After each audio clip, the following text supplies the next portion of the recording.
স্বাগতম জনাইছো minute mind চেনেলৰ অন্য এটা ভিডিঅ'লৈ।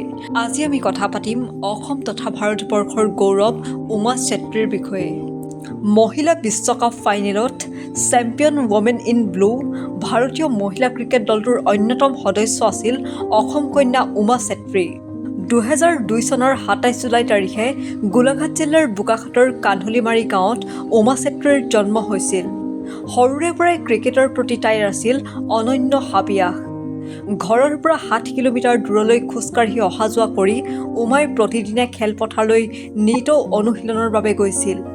বোকাখাটৰ জীয়ৰী উমা চেত্ৰী কঠোৰ পৰিশ্ৰম আৰু অধ্যৱসায়ৰ বলত আজি সফলতাৰ ঊৰ্ধ্বত। উমা আজি গৌৰৱৰ বিষয়। 2024 চনৰ আগষ্টত অনুষ্ঠিত হোৱা শৃংখলাৰ বাবে ভাৰতীয় এ দললৈ নিৰ্বাচিত হোৱা অসমৰ উইকেট কিপাৰ তথা বেটছমেন আছিল উমা চেত্ৰী। তেওঁ 2023 চনৰ চীনৰ হাংঝৌত অনুষ্ঠিত হোৱা এছিয়ান গেমছত স্বৰ্ণ পদক লাভ কৰা ভাৰতীয় মহিলা ক্ৰিকেট দলৰ অংশ আছিল। তাৰ পাছতেই আহিছিল দক্ষিণ আফ্ৰিকাৰ সৈতে হ'বলগীয়া ভাৰতীয় মহিলা ক্ৰিকেট দলৰ আগন্তুক শৃংখলাত উমা চেত্ৰী নিৰ্বাচিত হোৱাৰ খবৰটো।